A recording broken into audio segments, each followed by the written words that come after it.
If you do DQ the player, you would like to get a written statement from him. This is going to be entered in the Judge Center. Something in his words, his opportunity to explain what happened. You also provide a statement yourself when you DQ somebody for cheating. What happened? What did people say? Why did you make the decision that you did? We want more than a sentence. We don't need a novel. Some people get a little overzealous with that. They want to try and record everything that happened. I'm not going deeply into the investigations, but stick to the facts. That's what we're looking for. Afterward, this is where Stefan's presentation kind of links nicely with mine. This is where you talk with all the armchair DQ judges, the ones who they aren't in a tournament. They've got all the time in the world to tell you what you did wrong, what you did right, what you could have done better, whether you missed a cheater, whether you totally DQ'd somebody who didn't deserve it. It's okay. This is where you'll learn things. This is where you have the time to do it. Also, there is an investigations committee that goes over all the DQs, and they decide what further action happens with players. And so when there is somebody who gets DQ'd and probably shouldn't have been, it's okay. That gets moved on. The player might get, something warning them. There might not take any action at all against them. So one of the other things is why do players cheat? It isn't just Boris Badenov showing up with his master plan to blow up the world and win magic.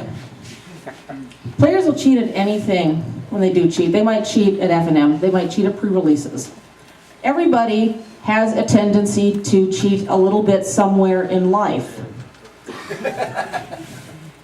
How many people, when they see the sign, clock in their car at exactly 55 miles an hour? They're probably, well, see, that's the thing. It depends. What else is going on? What's everyone else doing? Here's a really funny thing about it, because the other thing is, when we do something like go a little over the speed limit, we might, it's okay because there are other people who go faster than I do, so they're plainly doing, or it's plainly acceptable here. So I'm only doing a little bit bad, and they're doing a lot bad. So plainly they're the troublemakers, not me. You don't even realize sometimes that this is what you're thinking, but this is, I've been reading up on some studies that they're doing on people and on honesty and their opinion about things, and these are the kind of things that are coming up about this. So yeah, take the guy who's adding cards to his pre-release pool. He's probably not actually thinking this, but he's probably thinking, oh my God, I have this awful pool. I'll just put in this card. Maybe then I won't lose as many games as I would have otherwise.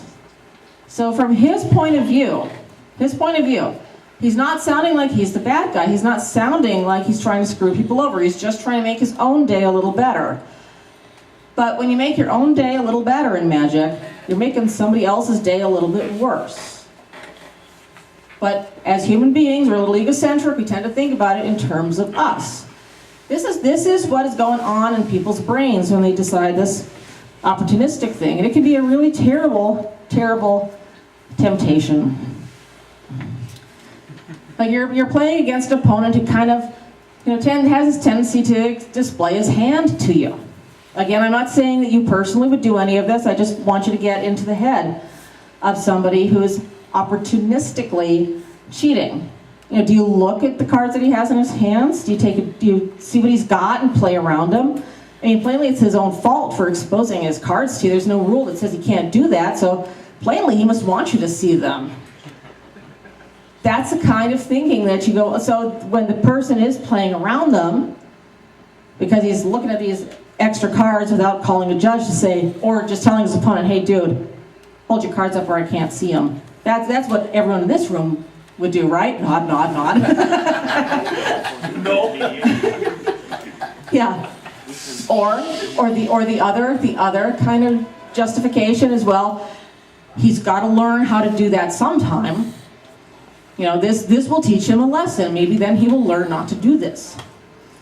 Or your opponent takes a couple more damage in combat than perhaps he should have.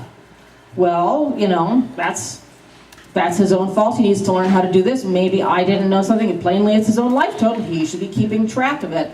These are the kind of stories you hear back from the players, too, as justifications. I thought he was right.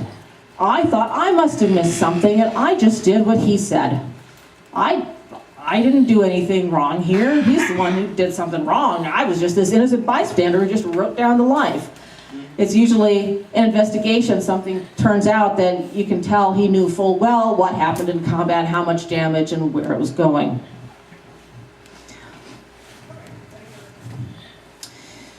And here, now not everyone is going to be able to see the card here. It's Fire Maid Avenger. So Abner attacks with his Fire Maid Avenger, 2 other creatures, so battalion triggers. He says trigger, and he chooses to deal 3 damage to Natalie. And he doesn't say anything about gaining life or record a life total change, and just kind of blithely looks like he's going on with the name. Don't ignore my typo in Natalie's name in the last line. And Natalie, there doesn't say anything either. This is the kind of thing that you get the explanation of, oh, I thought he just missed part of the trigger, and we don't have to worry about missed triggers. You know, we're not supposed to say anything about missed triggers. Is that what we got here? Partial resolution. Right, that's a partial resolution. Now here's something else to kind of keep in mind. You know, we're sophisticated judges here. We pay attention to what's going on and all these changes in the IPG and in the documents. So there's a kind of trickle down whenever there are changes in policy. Judges who work a lot of competitive level events will pick up on a lot of this first. They're going to need to use it at the next Star City, at the next GP, at the next PTQ. They're going to need to be up on it and current. Then it kind of trickles down to the more local judges who help out occasionally at PTQs.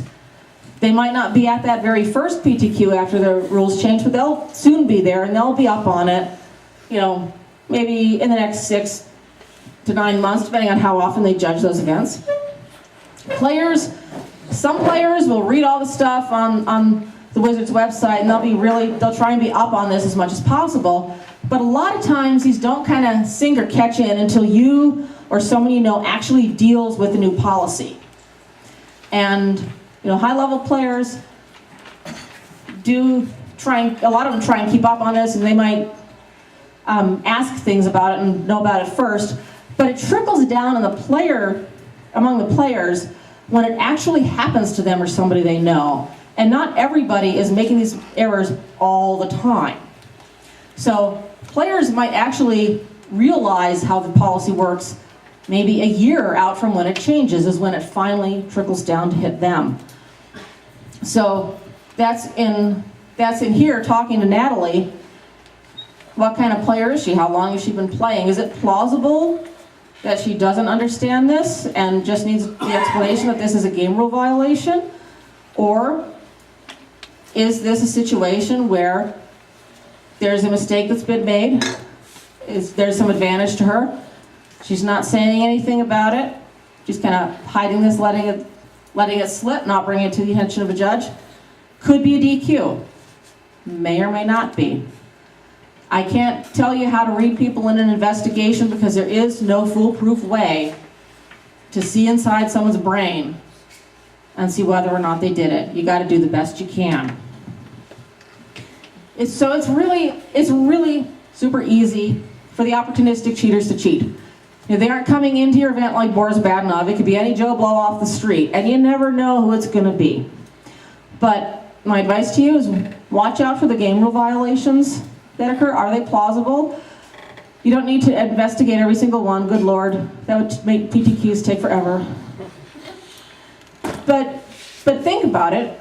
Talk to some of the other fellow judges. And another thing that you can do is just when you're there, be vigilant, be active in your events, be out on the floor. Because just your presence, your being active, paying attention to some matches, looking out over the events, occasionally making eye contact with players who are out there, that right there can be enough to shut down some of that opportunistic cheating. Somebody who's out there and knows that someone's watching, they look up and they see a judge and connect with the judge. In the back of their mind, they're watching, they're paying attention.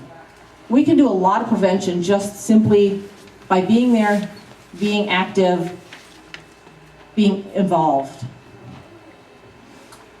And that is pretty much what I have for the basics here. So that's us there, keeping an eye out for whatever Cheaty McCheatypants tries to show up at your events. So I would like to, have I got some time, James? Okay. I would love to open up the floor for some questions, comments, anything that people might have.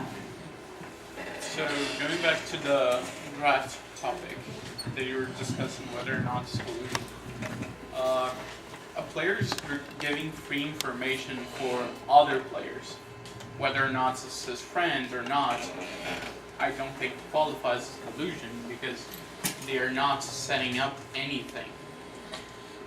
This is talking about the draft situation, players discussing colors beforehand. About how it's not collusion, they aren't setting up anything, they're sharing information. And there is a point to that. Do you have a comment directly related to this, Yeah. Ben?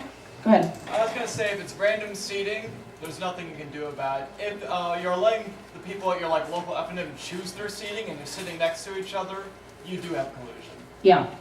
And if you couldn't hear that, if they're talking before a draft where it's then going to be random seating, people talking about a proposed strategy ahead of time, generally okay. And especially if it's random seating for the draft, because depending on where they are, the influence is a lot less. You might try to draft a couple of certain colors, you might not get them in whatever packs you open, depends on who you're with. However, the point being is if these people either know they're going to sit next to each other, or they deliberately try to sit next to each other, then this is why we went to random seating for top 8s of PTQs. Because people would know where they were going to be sitting. When you have 2 or better yet 3 guys sitting right next to each other who pick out their strategies ahead of time, they can control a lot of the draft. And just by knowing the picks that each other are going to make, they can get really good decks that way. And then you would have a collusion type thing, because there's definitely planning, knowing and that cheating, collusion, it would fall, because there's rules, they're deliberately setting up to kind of break them. Pete. Just the really big line is, once they've sat for the draft, then they know their positions. Now you can't talk about it at that point. And if you couldn't hear that in back, that's the line being drawn is when they sit for the draft. You can talk about all kinds, and this is generally in Magic. If you are away from your match, away from the table, it's in between rounds, you can talk about a lot of different kinds of stuff. When you are sitting at your draft, you're sitting at your table, there's a line drawn there. And there is no talking to the other people in your draft at that point. There's no trying to finagle things with other matches at that point. Any other questions, comments? Yes? Let's say that there's a player, a renowned Cheaty McCheatypants in your meta, we'll call him Brave Taylor. Do you pay due diligence to them, or is that kind of shady? Okay, that's an excellent question. If you have a player who's got the reputation of being a Cheaty McCheatypants in your area, do you watch him extra carefully, or is that kind of treating him unfairly? I would probably watch him pretty carefully. Now, it depends on where's the reputation coming from? That's something you do kind of have to keep in mind, because if there's a player who is unpopular or just more different than usual, who just kind of tends to get picked on, one of the labels they might get slapped with is they're a cheater, they're a cheater. But if anyone, especially if they've got specifics as to, I'm not sure, but these are the kind of things I've observed in a couple different games, then yeah, it is somebody that we kind of keep an eye out for. I mean, you aren't going to be standing over his table, but certainly if something happens, you're going to look at it really carefully in his game, or you might, if he's, see where he's seated and position yourself somewhere where you can watch him better. Yeah, we keep an eye out for them if we know about them. Kind of go back to the draft situation. How about after everybody's draft, before the pairings have been posted? Is it considered collusion, talking about what you drafted, how you drafted to, let's say, a few people that you came down and made top 8 in the draft from your local area, or from they came as a group? Okay. talking about the cards that you have in your draft and you're building a draft. Are we talking a PTQ here? We're talking a competitive level. Okay, competitive level event. At my competitive level events, people don't talk to the drafting players until they're actually sitting down and playing, or they're done with their first match. And Pete, do you have a? We tend to segregate them until they've actually turned in their deck list.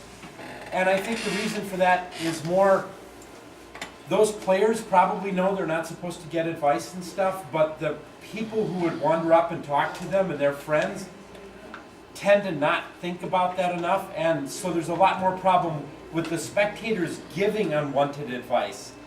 So, if you look at the documents, there isn't that much about what can players do away from their match. In fact, for the most part, away from a match, there isn't a whole lot of, this is illegal.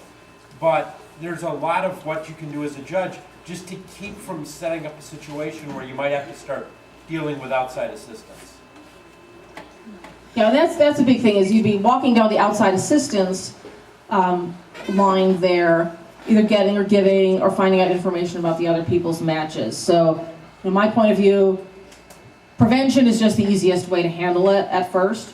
If we're talking F&M and people are chatting all over the place, you can give them the lecture that it's not so much a good idea. It's such a big line of difference in between the two levels. Yes, Amber?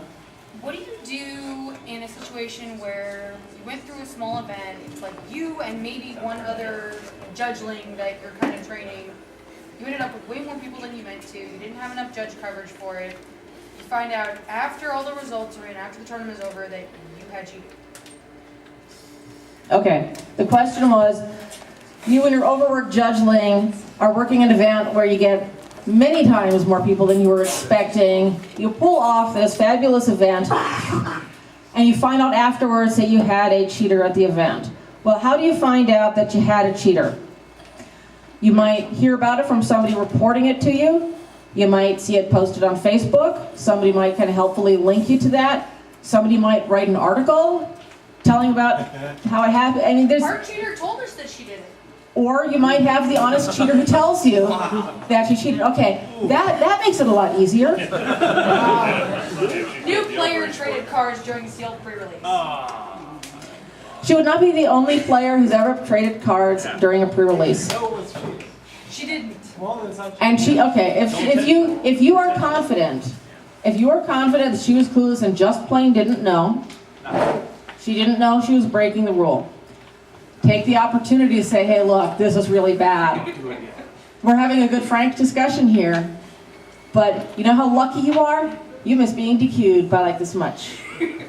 And that discussion, I've had similar discussions with a bunch of players. It can be pretty effective with them. But sometimes you do find out after the fact that somebody has cheated because, they tell their friend posts it on Facebook, it's all out there, you happen to be Facebook friends with them from, because you accept everybody's things and you happen to see it. You quick jot down the specifics because those posts might be vanishing very quickly. And you're allowed to recontact the players, and you are allowed to enter a DQ for an event after the fact. Yes, we do deal with those. And I know you and I were kind of talking about situations where a player is convinced they cheated, and through investigation you find out. That's probably something to keep in mind especially if you're doing a post whole situation. You're not walking up to a board state. It's a player coming up, I definitely cheated. Yeah, okay, that's pretty straightforward, but also keep in mind that players are players. They're not judges who know everything. They could think they cheated and actually not have cheated by not meeting the criteria, whether it be not a legal move or some other nuance. So keep that in mind as well.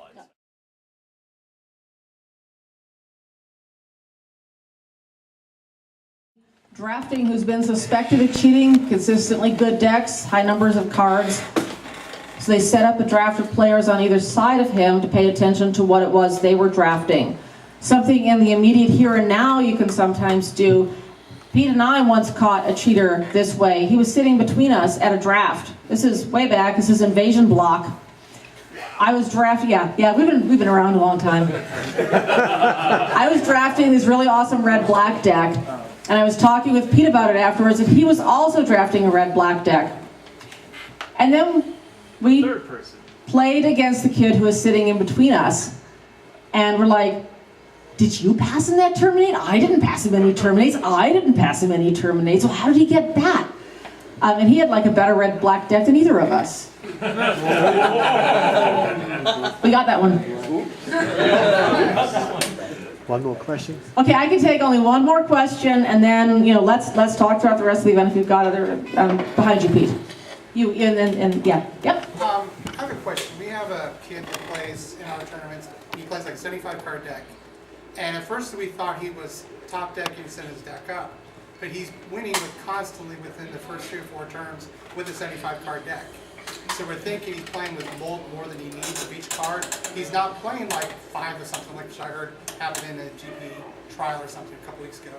Can we just deck check him, or do I just need to go ahead and say, I'm going to deck check everybody to make sure? It's a fairly new crowd. Do I just go through and say, I'm going to just check everybody and make sure everybody has?